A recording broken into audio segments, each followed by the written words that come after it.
Did you have a normal childhood? Well, my parents made us train for the apocalypse because they said unprepared children were as good as dead. By the time I turned 16, the training was so extreme that one of us almost didn't survive it. My parents moved us to the middle of nowhere when I was 8, saying society was about to collapse and only the strong would survive. They homeschooled us with half regular subjects and half survival skills, and Dad quit his job to focus on family security full-time. At first, the training seemed almost fun, like extreme camping. We learned to build fires without matches, find water in the forest, identify edible plants. But then they started waking us up at random times for surprise drills. 3 in the morning, and suddenly the house would be full of smoke bombs while they screamed that we had 2 minutes to grab our bags and meet at the rally point. If you were too slow or forgot something important, you had to sleep outside without a tent as punishment. By the time I was 12, the training was way more intense. We had to run 5 miles every morning carrying 20-pound packs, even my 8-year-old sister Luna. If someone threw up or collapsed, we all had to start over. Dad would chase us through the woods playing the role of hostile survivors, and if he caught you, you had to do hundreds of push-ups until your arms gave out. Mom taught us hand-to-hand combat, but she didn't pull her punches with kids, and I lost a tooth when she demonstrated a defensive move too hard. The food situation was insane too because they said we needed to be ready for starvation conditions. We'd have normal meals for a week, then suddenly nothing but rice and beans for a month to toughen our systems. Sometimes they'd hide all the food and make us forage, competing against each other because only the fastest got to eat. My brother Gabe got so skinny his ribs showed, and Luna started hiding food in her room until Mom found it and made her eat rotten meat as punishment for hoarding. When I was 14, Dad announced that we weren't getting hard enough fast enough. He started something called Hell Week once a month where we had to survive in the woods with nothing but a knife. No shelter, no food, no water unless we found it ourselves. They'd drop us in different spots miles apart so we couldn't help each other. The first time, I drank bad water and got so sick I hallucinated. But when I crawled home, Dad just said disease resistance was crucial for survival. They made us fight each other with padding and headgear at first. But eventually, Dad said real combat didn't come with protection. My older brother Caleb broke my nose during a training bout, and Mom said it herself without painkillers because she said medical supplies wouldn't exist after society collapsed. When Luna cried about having to fight her siblings, they made her stand guard duty all night in freezing rain because emotional weakness would get the whole family killed in the new world. The weapons training started with paintball guns that left welts the size of tennis balls. Then Dad decided paint wasn't realistic enough, and switched to rubber rounds that could break skin. He built an obstacle course with barbed wire you had to crawl under while he shot at you, saying real enemies wouldn't aim high. Caleb's back looked like hamburger meat from getting caught on the wire while trying to move fast enough to avoid getting hit. The summer I turned 16, they announced the final test. Each of us would be hunted through the woods for 24 hours by Dad and his survivalist buddies. If we got caught, we failed the family and would be sent to live with weak relatives in the city. But first, they said, we had to prove we could handle interrogation. They tied Caleb to a chair and Dad's friend put a cloth over his face, pouring water over it while demanding he give up our safe house location. Caleb passed out twice before they stopped. When it was Luna's turn, something in me snapped. She was only 12 and already had scars covering her body from years of this insane training. I couldn't watch them torture her too. I told them I'd take her place, do her interrogation, and her hunt. Dad laughed and said that kind of weakness would get us all killed, that Luna needed to learn just like everyone else. That night, they separated us into different rooms to prepare for tomorrow's hunt. I could hear Luna crying through the walls and Gabe throwing up from fear. They'd turned us into child soldiers for a war that wasn't even happening, breaking our bodies and minds for their paranoid fantasy. I tried to get to Luna, but my door was locked from the outside. In the morning, they lined us up and handed us each a single water bottle and compass. Dad's friends were already in the woods, armed with rubber rounds and worse. He explained the rules one more time. Survive 24 hours without getting caught or become dead to the family forever. As they pointed us toward the tree line, I saw one of the men loading what looked like real ammunition, not the rubber kind. Dad saw me notice and smiled. Time to find out if all that training paid off, he said, checking his watch. You have a 5-minute head start. Run. I run. My legs pump hard toward the tree line and my heart slams against my ribs so loud I can barely hear anything else. The timer beeps behind me and I know those 5 minutes just started ticking down, but I'm not running away from them like they expect. I'm already mapping the terrain in my head and calculating where Luna would go based on her size and the routes Dad drilled into us. She'd pick the thicker brush to the north where her small body could slip through easier. I angle east first to throw them off and then I'll circle back. My lungs burn, but I push harder because Luna needs me and I won't let them hurt her. The promise forms in my mind without words, just a solid knowing that I'll do whatever it takes to keep my little sister alive. This stopped being about their insane tests the second I saw real bullets. This is about survival now. Real survival, not their twisted version of it. I hit the drainage ditch Dad taught us about during one of his endless terrain lessons and drop into it. The bottom is muddy and gross, but it hides my tracks perfectly. I move through the ditch heading east and my boots squelch in the muck, but I'm below the sight line now. My right leg aches from an old injury, some training exercise that went too far last year, but I ignore the pain and keep moving. I count my supplies in my head while I move. One water bottle clipped to my belt, compass in my pocket, knife strapped to my ankle, and 8 years of survival skills they beat into us that I'm now using against them. The irony hits me hard. They trained us to survive their apocalypse, and now I'm using everything they taught me to survive them. I reach a spot where the ditch curves and I peek over the edge. My stomach drops straight through the ground. About 50 yards away, one of Dad's friends stands next to a tree checking his rifle. I freeze completely and barely breathe. The ammunition he's loading into that gun is definitely not rubber. The rounds are brass-colored and real and designed to kill. My hands start shaking because this means they're actually planning to shoot at us with live bullets. Not training rounds that hurt. Not rubber that bruises. Real ammunition that could put holes through our bodies. The training was brutal, but this crosses into something worse. Something that could actually end us. I duck back down in the ditch and my mind races. They're hunting their own kids with real guns. I press my back against the muddy wall and try to think. I know this terrain better than I know anything else because Dad made us memorize every hill and valley and dead space.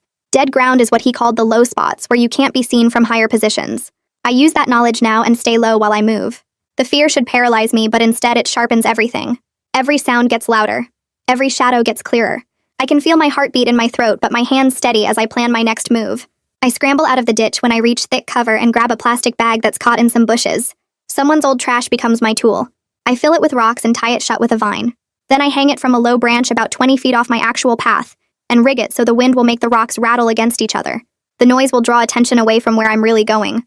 I grab a dead branch and drag it behind me as I walk backwards, creating footprints that lead toward my fake noisemaker.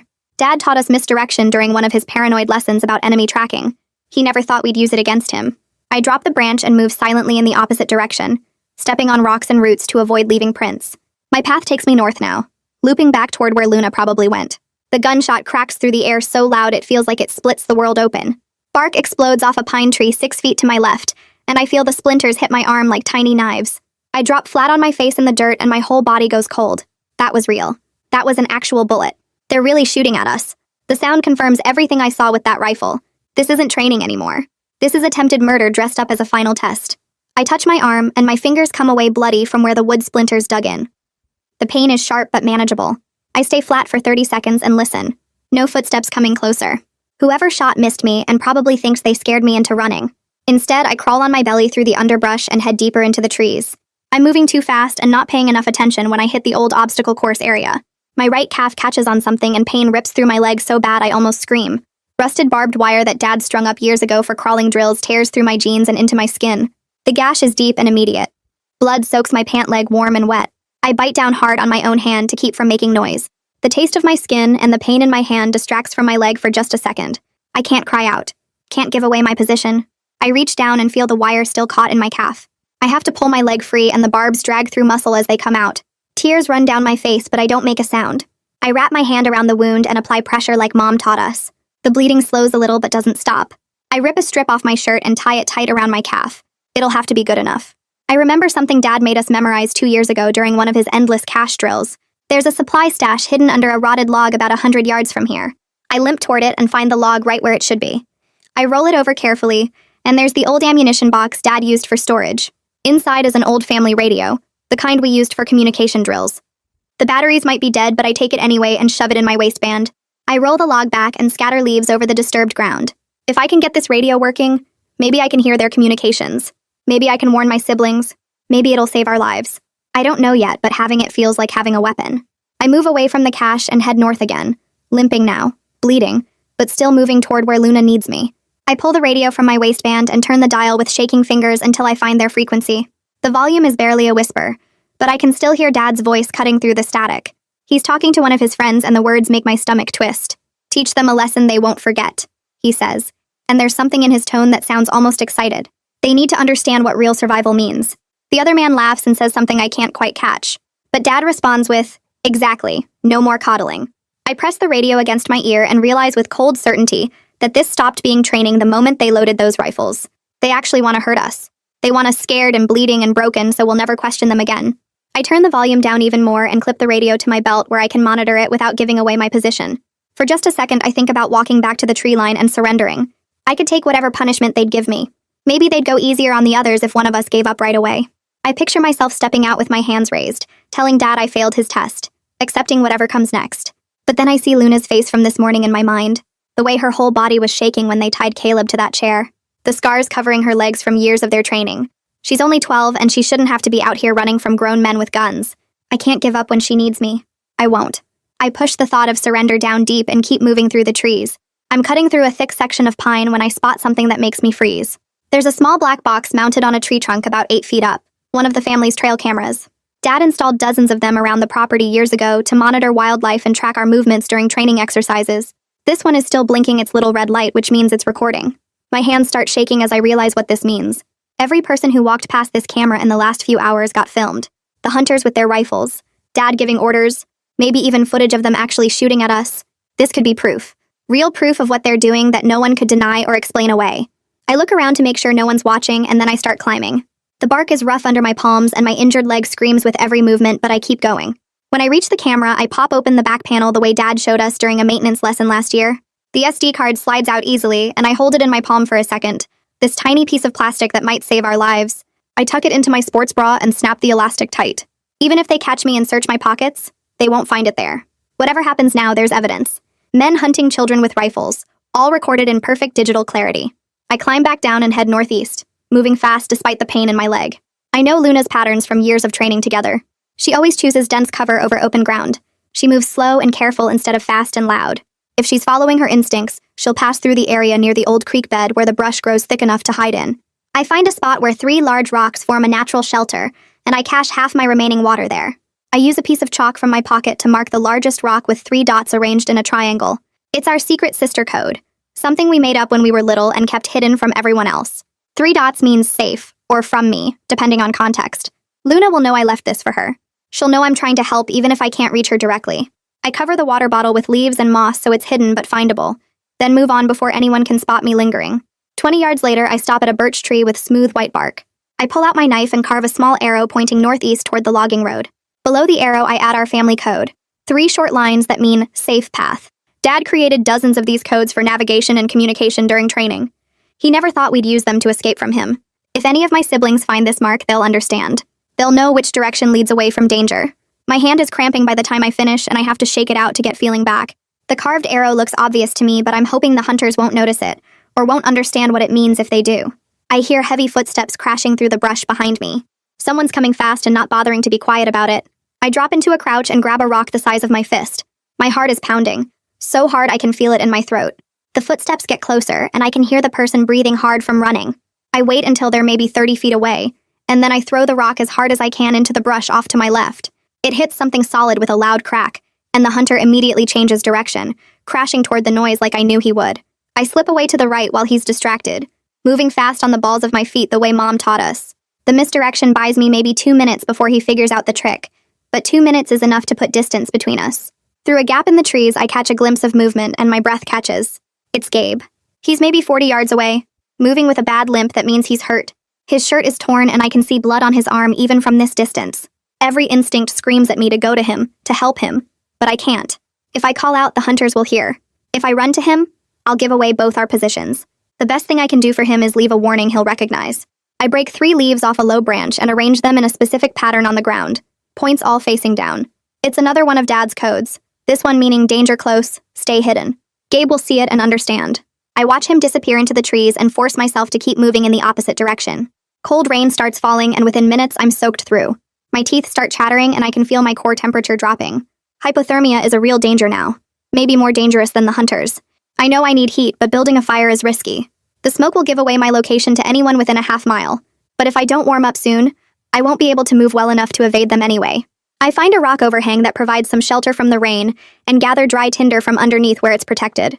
Mom taught us this method years ago, building a tiny fire that produces more heat than smoke. I arrange the tinder carefully under the overhang and use my knife to strike sparks off a piece of flint from my pocket. It takes 6 tries, but finally the tinder catches. I feed it carefully with small dry twigs, keeping the flame small and hot. The warmth feels incredible against my frozen hands. I know I can only risk this for a few minutes before the smoke becomes too dangerous, but those few minutes might be the difference between keeping my ability to think clearly and losing it to the cold. I'm about to put out the fire when I hear someone moving nearby. Really nearby. Close enough that I can smell his sweat mixing with the rain. My whole body goes rigid. One of the hunters steps into view maybe 10 feet away and his eyes lock on me. For a split second, we both freeze. Then he lunges forward and grabs my jacket with both hands. The training kicks in automatically. The wrist break escape Dad drilled into us hundreds of times until it became muscle memory. I twist my body hard to the right while bringing my arm up and over his grip, breaking his hold. But he doesn't let go fast enough and I hear something crack in his hand. He screams in pain and stumbles backward. I stare at him for a second, horrified. I actually hurt someone. I broke something in his hand. The sound of it cracking replays in my head and I feel sick.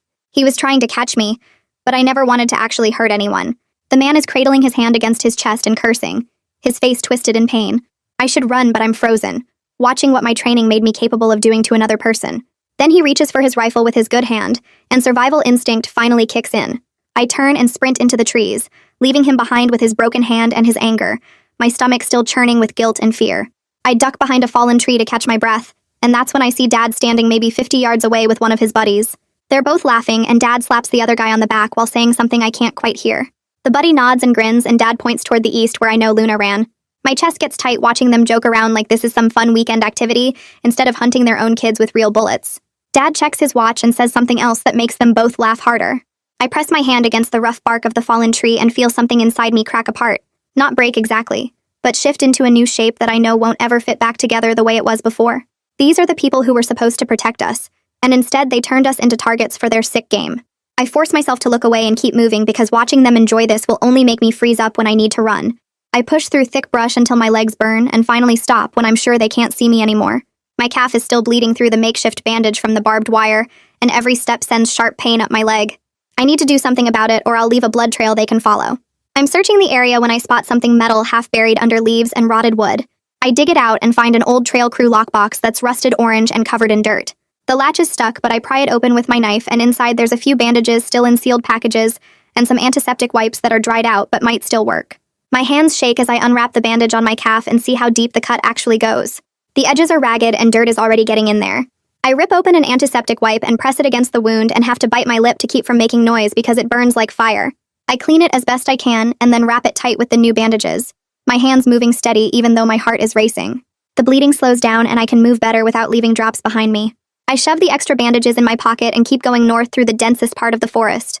Something nags at my memory, and then I remember the prepaid phone I hid 6 months ago, when Mom sent me to town for supplies. She watched me the whole time, but there was one moment in the store when she was arguing with the clerk about prices, and I grabbed a cheap phone and stuffed it in my jacket. I paid for it with money I'd been saving from odd jobs and hid it on the way home. My heart starts pounding as I try to remember exactly where I put it.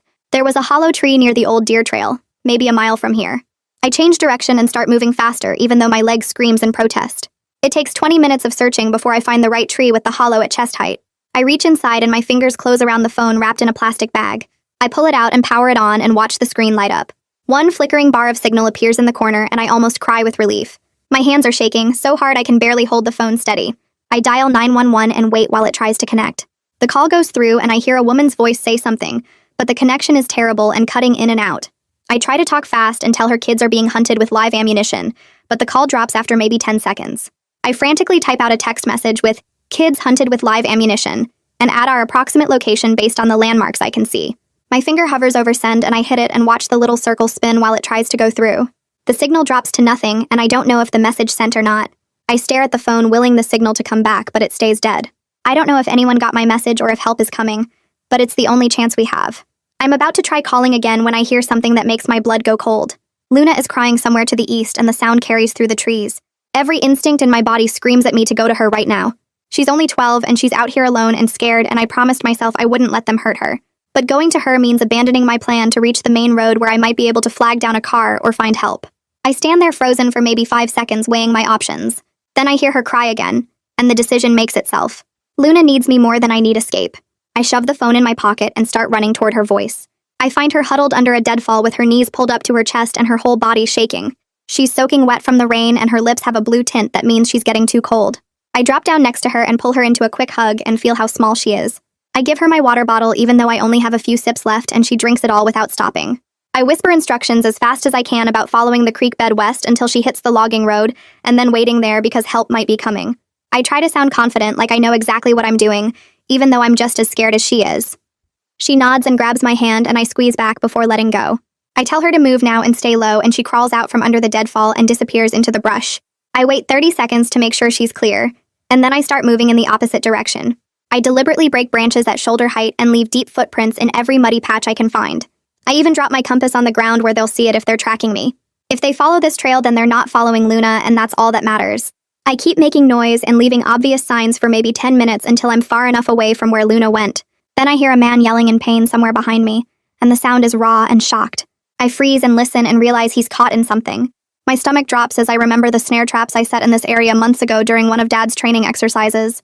I was supposed to check them and take them down, but I forgot, and now someone's caught in one. The guilt hits me hard because I never meant to actually hurt anyone. I just wanted to slow them down or make them think twice about coming after us. But now someone is in real pain because of something I did, and I feel sick about it. I force myself to keep moving because I can't help him without getting caught myself. His yelling gets quieter as I put distance between us, but I can still hear it echoing in my head.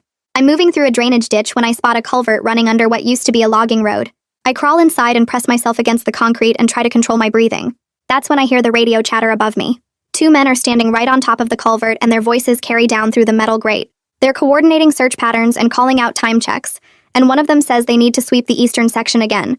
I memorize every detail I can about their positions and timing, because it might matter later if we survive this. They mention checking the creek bed and my heart stops because that's where I sent Luna. I grip the phone in my pocket and silently beg them to go a different direction. After what feels like forever, they move on, and I wait another 5 minutes before crawling out. The phone battery icon is flashing red and I know it's almost dead.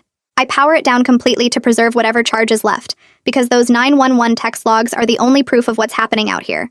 If anyone ever needs evidence of what our parents did to us, then that phone has it saved. The evidence matters even if I don't make it out of these woods alive. I crawl out of the culvert and the rain hits my face hard enough to sting. Through the gray sheets of water, I can barely make out the old logging road about 200 yards away. A truck moves slowly along it and the sight makes my chest tight because this might be our only chance. I push up from the mud and start running toward the road with no cover and no plan except getting help right now. My legs burn and the gash on my calf tears open wider with each step, but I keep going. The truck is getting farther away and I wave my arms over my head and scream even though the rain probably swallows the sound. The brake lights flash red and the truck slows down and I run even harder.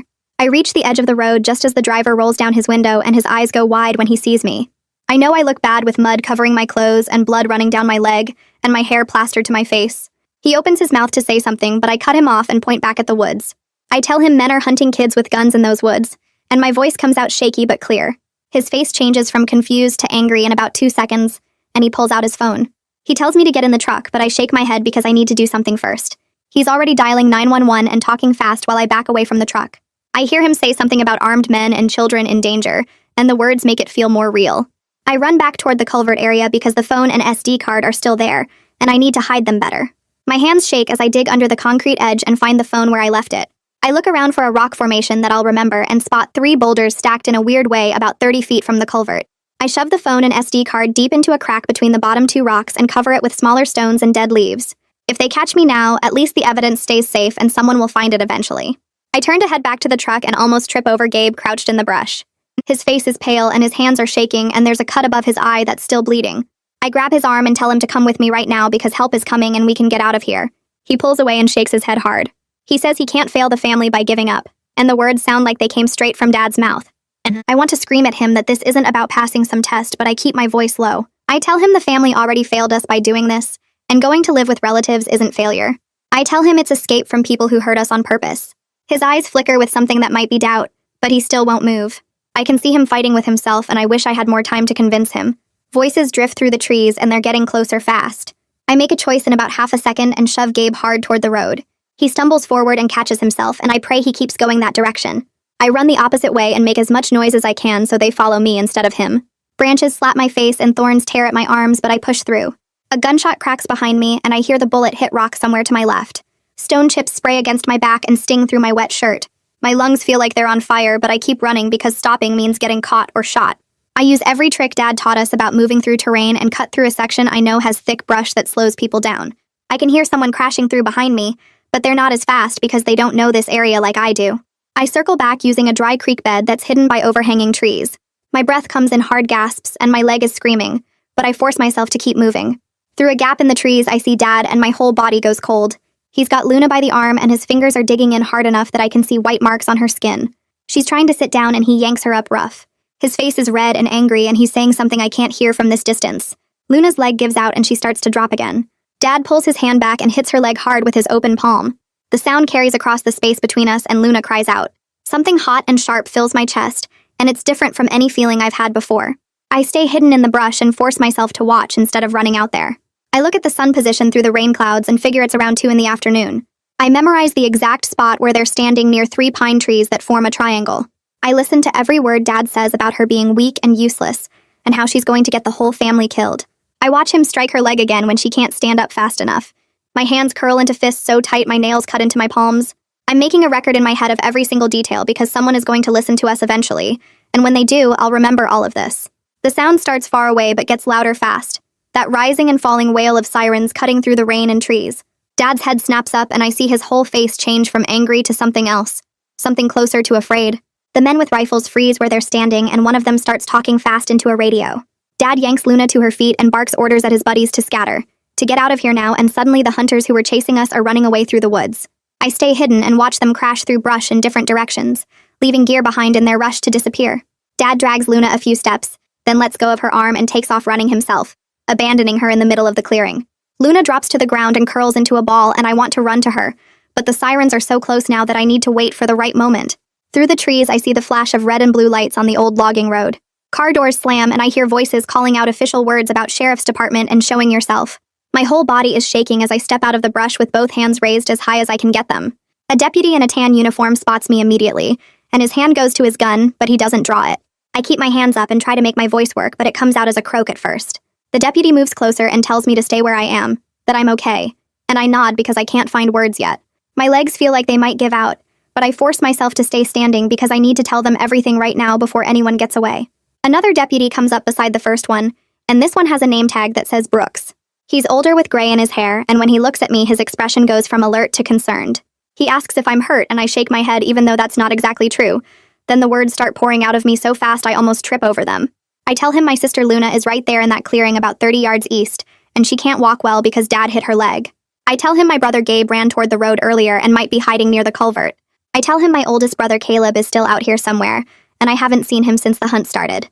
I tell him the men have live ammunition, not rubber rounds, and they were actually shooting at us with real bullets. Deputy Brooks' face goes hard and angry when I say that last part, and he radios for more units immediately, speaking in codes I don't fully understand, but I catch the words armed subjects and endangered minors. He tells me I'm safe now and nothing bad is going to happen to me anymore. The words don't feel real yet, because safe isn't something I know how to recognize after 8 years of training that taught me nowhere is ever truly safe. More deputies arrive within minutes and they spread out to secure the area, calling out to each other as they move through the woods in pairs. I see one of them find Luna and kneel down beside her and she flinches away from him at first, before he talks to her in a calm voice. Through the trees, I spot Dad trying to run and 2 deputies chase after him. He's fast because he trained himself as hard as he trained us, but the deputies are faster and they tackle him hard into the mud. Part of me feels sick watching my own father get forced to the ground with his hands pulled behind his back. Part of me feels relief so strong it makes my knees weak. Relief that he can't hurt us anymore, that someone finally stopped him. They put handcuffs on him and pull him to his feet and he's yelling something about his rights and illegal search. One of the deputies is leading Luna toward an ambulance that just arrived and she's limping badly, leaning on him for support. Deputy Brooks asks if I can walk and I nod. Then he tells me I need to show him where I hid the evidence I mentioned. We move through the woods toward the culvert and my legs are shaking so bad I almost fall twice, but I keep going. I find the rock formation exactly where I left it and dig underneath until my fingers close around the phone and the SD card. My hands are trembling as I hand them over to Brooks, and he looks at both items carefully, turning them over like they're precious. He pulls out his own phone and uses an adapter to view the trail camera footage right there in the woods. I watch his face as he scrolls through the clips, and his expression goes darker with each one, his jaw getting tighter and tighter. He asks me if I know all the men in these videos, and I tell him yes. They're all Dad's survivalist friends who came to hunt us. He nods and makes a call to someone, speaking in that official tone that means serious business is happening. The ambulance ride to the county hospital feels unreal, like I'm watching it happen to someone else instead of living it myself. They wrap me in a blanket even though I'm not that cold anymore, and a paramedic checks my pulse and blood pressure while asking gentle questions. At the hospital, they take me to a room with clean white walls and bright lights that hurt my eyes after hours in the dark woods. A nurse comes in and introduces herself as Valerie, and she has kind eyes, but her face gets tighter and tighter as she examines me. She documents every injury with a camera, taking pictures of the gash on my leg from the barbed wire, the bruises on my arms from being grabbed, the old scars covering my back and shoulders from years of training. She asks about each mark, and I tell her the truth about obstacle courses and punishment drills, and fighting practice without protection. She writes everything down in careful detail, and then she tells me gently that she's required by law to report what she's seeing. I nod and tell her I want her to report it, that I want everyone to know what they did to us.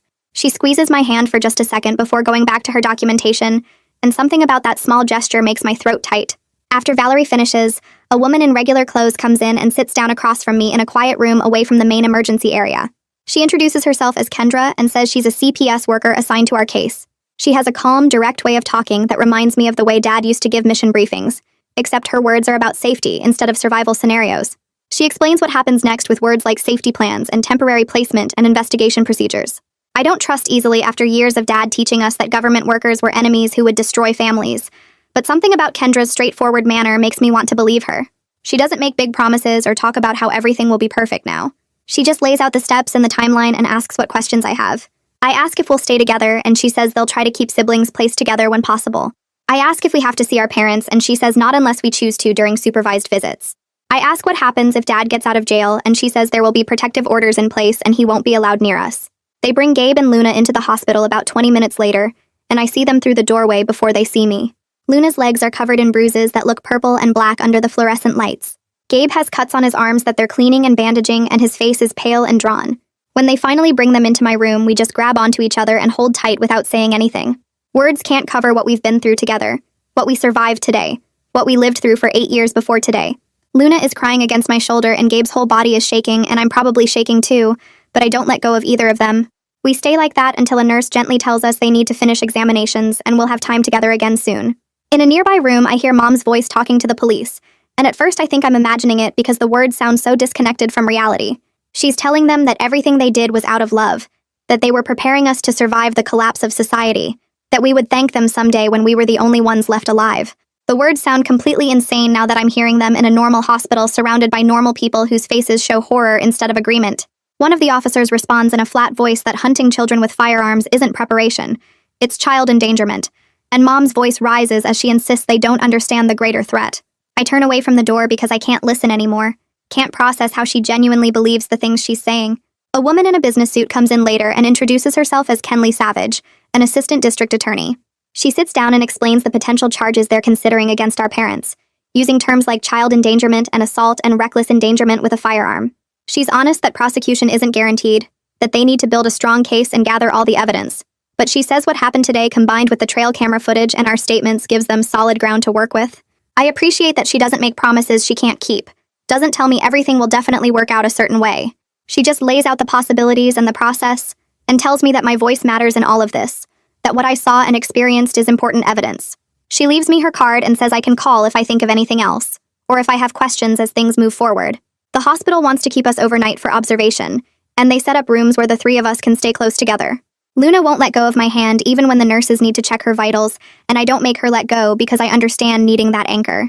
Gabe sits on the edge of his bed staring at nothing, and I recognize that look, that processing shock that comes after adrenaline fades. Someone brings us food from the cafeteria, and it's just regular hospital food, nothing special, but we eat it slowly like we're afraid it might disappear. For the first time in 8 years, no one is timing how fast we eat or making us compete for portions, or punishing us for taking too much. The simple act of eating without fear feels strange and overwhelming, and I have to put my fork down twice to steady my breathing.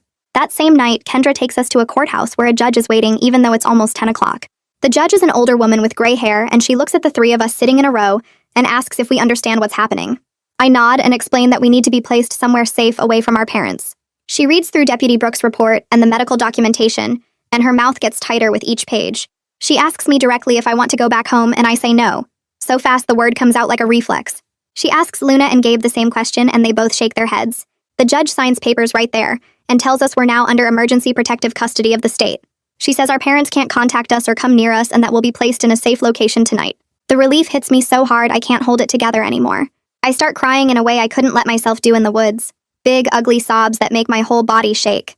Luna grabs my hand and she's crying too, and even Gabe has tears running down his face. The judge's expression softens and she tells us we're safe now, that we did the right thing by asking for help. Kendra drives us to a temporary shelter on the other side of town, and the building looks normal and quiet. She shows us to a room with 3 beds and clean sheets and tells us we can lock the door from the inside if we want to. The idea of choosing when to lock a door feels strange and important at the same time. She leaves us with some donated clothes and toiletries and says she'll be back in the morning to check on us. Our first night in the shelter feels completely wrong in ways I didn't expect. There's no one yelling at us to wake up for drills. No one timing how fast we move from bed to door. I lie in the dark listening to Luna's breathing and Gabe shifting in his bed, and I can't fall asleep. My body keeps waiting for danger that doesn't come. Every small sound makes me tense up, expecting Dad to burst through the door or an alarm to start blaring. Around 3 in the morning, I finally drift off but wake up an hour later in a panic, thinking I missed a drill and will be punished. It takes me several minutes to remember where I am and why I'm here. Luna wakes up crying twice, and I move to her bed and hold her until she falls back asleep. Gabe never seems to sleep at all, just stares at the ceiling with his eyes reflecting the tiny bit of light from the window. In the morning, Kendra brings us breakfast from a fast food place, and we eat it slowly, still not used to the idea that food just appears without us having to earn it or compete for it. She explains that we'll need to do some follow-up medical exams today to document everything properly for the case. I nod and finish my breakfast, even though my stomach feels tight with anxiety about more doctors and more questions. The doctor's office is in a different building, and they take us one at a time to examine us thoroughly. When it's my turn, the doctor weighs me and measures my height and writes things down with a concerned expression. She says I'm 20 pounds underweight for my age and height, and that my growth has probably been affected by years of poor nutrition. I feel ashamed even though she keeps saying it's not my fault, that what happened to us was abuse and neglect. She examines the scars on my back from the barbed wire and the partially healed cut on my leg from the hunt. She documents every bruise and mark and injury with photographs and detailed notes. She explains that years of starvation training have left physical marks that won't fade quickly, that my body will need time and proper nutrition to recover. When she's done with me, I wait in the hallway while Luna goes in, and I can hear Luna crying through the door when the doctor asks her about certain injuries. Gabe comes out looking pale and won't meet my eyes. The doctor tells Kendra that all 3 of us show signs of long-term malnutrition, and that Luna has some partially healed fractures that were never properly treated. The words make me want to throw up because I knew we were being hurt, but hearing it described in medical terms makes it feel more real somehow. Back at the shelter, Kendra shows me a tablet and pulls up a local news website. There's a story about our case, but it doesn't use our names. Just says that 4 children were rescued from a dangerous situation involving armed adults. The article is short and doesn't have many details, but the comments section below it goes on for pages. Some people are supportive and saying they hope we're okay now. Others are saying we must be lying or making it up for attention, that parents have a right to raise their kids however they want. Someone writes that survival training is actually good parenting, and we're probably just soft kids who couldn't handle discipline. Reading the comments makes my chest feel tight and my face get hot. Kendra sees my expression and gently takes the tablet away. She tells me not to read the comments, that people who don't understand what happened will say all kinds of things that aren't true or fair. I try to follow her advice, but it's hard knowing that strangers are out there saying we're liars when they weren't the ones being hunted with real bullets. She reminds me that what matters is that we're safe now, and that the people who need to believe us do believe us. The next day, they arrange supervised sibling time in a room at the shelter where we can be together without other people around. Luna won't let go of my hand the entire time, gripping it so tight my fingers start to go numb. She keeps asking if we're really safe now, if Dad can find us here, if they're going to make us go back. I tell her yes, we're safe, even though I'm not entirely sure myself, because she needs to hear it from someone she trusts. Gabe sits away from us looking angry and confused, and when I try to talk to him, he just shakes his head. He says he doesn't know what to think anymore. That part of him still believes Dad was trying to help us survive. I want to shake him and make him see how messed up that is, but I know he's been through the same trauma we have, and his brain is trying to make sense of it in whatever way it can. Luna starts crying again and asks if we'll always be together, or if they're going to split us up. I promise her we'll stay together no matter what, even though I have no idea if that's a promise I can actually keep. The 3 of us end up sitting close on the couch, and Luna falls asleep with her head on my shoulder, while Gabe stares at nothing. 2 days later, the shelter staff tells me I have a phone call, and my whole body goes cold when I hear Dad's voice on the line. He's calling from jail, and I can hear the manipulation in his voice immediately. That specific tone he uses when he wants to make you feel guilty. He tells me I'm breaking up the family, that I've betrayed everyone who loves me, that I'll regret this choice for the rest of my life. He says Mom is devastated and Caleb won't even talk about what I've done. His words are designed to make me doubt myself and feel like the bad guy in all of this. For a second, the old training kicks in and I almost apologize, almost say I'll fix it somehow. But then I remember the safety plan Kendra taught me for exactly this situation. I tell him I have to go and I hang up the phone before he can say anything else. My hands are shaking, so bad I can barely put the phone back on the receiver. I sit down on the floor and pull my knees to my chest and just shake for what feels like 20 minutes. One of the shelter workers finds me there and sits with me until I can breathe normally again. She doesn't ask what happened, just stays nearby until the shaking stops. A week after we arrived at the shelter, people from the school district come to meet with us about enrollment. Kendra is there too, and she explained earlier that we'll need to start attending regular school since we can't be homeschooled anymore. The school people are surprisingly gentle about the whole thing, saying they understand we've never been in a normal classroom before. One woman who introduces herself as the district coordinator suggests starting slow with just a few hours a day, gradually building up to a full schedule as we get more comfortable. She explains that they have counselors and support staff who work with kids in difficult situations. I agree to try it because I don't really have a choice, but the idea of a full school day surrounded by normal kids who've had normal lives makes me want to throw up.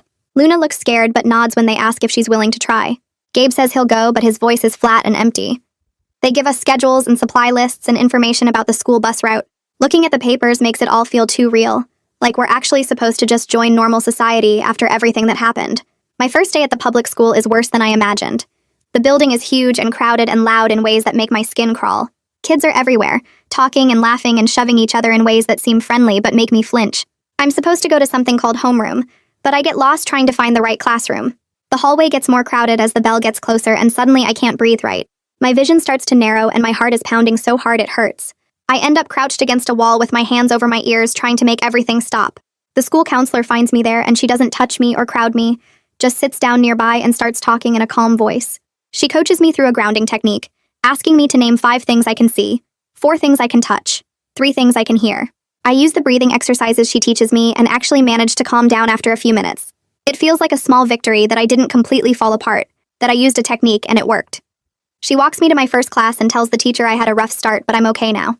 The other kids stare at me when I walk in late, but I keep my head down and find an empty seat.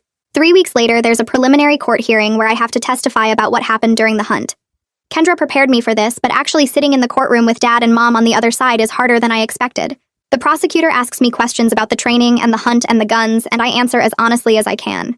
My voice shakes, but I keep going, forcing the words out even when they feel stuck in my throat. I look at the judge instead of at Dad because if I look at him, I'll lose my nerve completely. I tell the truth about the guns and the fear and the years of training that got more and more extreme. I describe the waterboarding and the starvation and the injuries that never got proper medical care. Dad's lawyer tries to make it sound like everything was normal parenting and survival education, but I don't let him twist my words. I say clearly that we were being hunted with live ammunition by grown men, and that I thought we were going to die. When I'm done testifying, my legs feel like they might give out, but I make it back to my seat next to Kendra. The judge listens to all the testimony and looks at the evidence, including the trail camera footage and the medical reports. She grants an extended protective order that will last for months while the criminal case moves forward. She sets a timeline for further proceedings and orders our parents to undergo psychological evaluations before any decisions are made about their parental rights. She also orders that we continue to have no contact with them, except through supervised visits if we choose to have them, which none of us want right now. It's not over, but it's progress. Real progress that means we're staying safe and away from them. I'll take any progress I can get at this point. Kendra drives us back to the shelter and tells us we did well today, that speaking up was brave and important. I don't feel brave, just exhausted and shaky, but I managed to get through it without falling apart. That night, Luna sleeps in my bed again, and I lie awake thinking about how many more court dates and evaluations and decisions are still ahead of us. The process is long and complicated and scary, but at least we're not in the woods being hunted anymore. At least we're not alone. A few days later, Kendra calls us into her office to talk about placement options, and she has a list of relatives in the city who might take us. She goes through each name and explains who they are and what their living situations look like. But before she gets halfway through the list, Luna grabs my hand, and Gabe moves his chair closer to mine. We tell Kendra at the same time that we need to stay together, that splitting us up isn't an option no matter how nice the relatives might be. Kendra nods like she expected this and makes a note on her papers, then says she'll look for a placement that can take all 3 of us, even though it's harder to find. The relief I feel is huge because losing my siblings now after everything we survived together would break me completely. My first real therapy session happens in a small office with soft chairs and a box of tissues on the table. The therapist is a woman with gray hair who doesn't push me to talk, but just waits until I'm ready. I end up telling her that I feel guilty for not protecting Luna and Gabe better during all those years of training, that I should have done more or been smarter or braver. She listens without interrupting and then tells me gently that I was a child too, that I couldn't have stopped what was happening any more than they could. Hearing her say it doesn't make the guilt disappear, but it makes it feel slightly less heavy, like maybe I can carry it without it crushing me. The next week, Luna sits down with Kendra and starts talking about things we didn't mention before in our first interviews. She describes times when Mom locked the food cabinets and made us go hungry for days as punishment for small mistakes. She talks about winter nights when Dad forced us to sleep outside in freezing temperatures without proper gear because we failed some drill. Kendra writes everything down carefully, and her face gets tighter with each new detail Luna shares. Each thing Luna says out loud makes it more real and harder to deny, and I can see it's painful for her to remember, but she keeps going because she knows it matters for the case. Kendra updates all the files and tells Luna she's brave for speaking up, and Luna cries a little but seems lighter afterward, like the secrets were weighing her down. That same week, Gabe starts talking about how maybe our parents weren't completely wrong, how the family unity we had was important even if the training went too far. I get so mad at him that I actually yell, asking how he can defend people who nearly killed us. We argue for almost an hour with both of us getting louder and more upset until Luna starts crying and begs us to stop. Finally, we calm down enough to really talk instead of just shouting. Gabe admits he's confused and scared about what happens to us now without our parents. We make a pact right there that we'll tell the truth about what happened and stop protecting mom and dad, but we'll stay loyal to each other no matter what. We shake hands on it like it's an official agreement and it feels important, like we're choosing each other over the people who hurt us. A few nights later, we're sitting in our temporary placement eating cheap pizza from a box, and Gabe makes some stupid joke about how the pepperoni looks like the target circles Dad used to make us shoot at. It's not even that funny, but suddenly we're all laughing so hard that soda comes out of Luna's nose, which makes us laugh even harder. The laughter feels normal and light in a way I haven't experienced in years, like we're just regular kids making dumb jokes instead of survivors of something terrible. For those few minutes, I forget about court dates and therapy appointments and just enjoy being silly with my siblings. The next day, an envelope arrives through our parents' attorney, and my therapist suggests I read it with her present in case it's upsetting. I open it and start reading their words about how everything they did was out of love, how society really is dangerous and they were just trying to prepare us. They never actually say sorry for anything specific, just keep explaining and justifying like if they use the right words, we'll understand they were right all along. My therapist asks how I feel about responding, and I think about it for a minute before deciding they don't deserve my energy anymore. Writing back would just give them another chance to manipulate us, and I'm done with that. I fold the letter and put it back in the envelope and tell my therapist I want to focus on moving forward instead of arguing with people who will never admit they were wrong. Deputy Brooks calls a few weeks later and asks if I'm willing to go back to the woods where the hunt happened, so the prosecution can map the scene accurately for trial. I'm scared to go back, but I agree because I want them to have all the evidence they need. Brooks drives me out there with another deputy, and we walk through the forest in daylight with their police radios crackling. I show them where I hid the phone, where I saw the man with live ammunition, where Luna was crying under the deadfall. Walking through it all again with police protection helps me see it differently. Like the place that terrified me is just ordinary forest now without armed men hunting us. My body still remembers the fear and muscle memory, but my brain can process that it's over now, that this is just trees and dirt and rocks. That night, back at the placement, I sit down with a notebook and start drafting a victim impact statement for the court proceedings that are still months away. Finding my own words to describe what happened feels powerful in a way I didn't expect. I'm not just repeating what Kendra or the prosecutor tells me to say, I'm claiming my own story and my own voice. I write about the fear and the pain and the years of training that broke us down. I write about how I still wake up sometimes thinking I hear Dad yelling drill commands. I write about watching Luna get hurt and not being able to stop it. The words come easier than I thought they would, and by the time I finish, my hand is cramping, but I feel stronger. Over the next few weeks, we settle into our new placement house with all three of us together in the same building. We start building routines that feel almost normal, like going to the school and doing homework and having assigned chores that are just regular house stuff, not survival training. My bedroom has a door that locks from the inside, and I can choose when to open it, which feels like the most important kind of safety. Because it's safety, I control myself. Luna decorates her room with posters, and Gabe joins a gaming club at the school, and slowly we're becoming kids again instead of soldiers. The nightmares still come sometimes, and the fear doesn't just disappear, but we're learning what normal life looks like, and it's so different from what we knew before. Well, that's the dramatic finale no one was waiting for. If you're still watching, you've either got great taste or really low standards. Either way, I'm not judging. Go ahead and subscribe. Let's make this mistake together.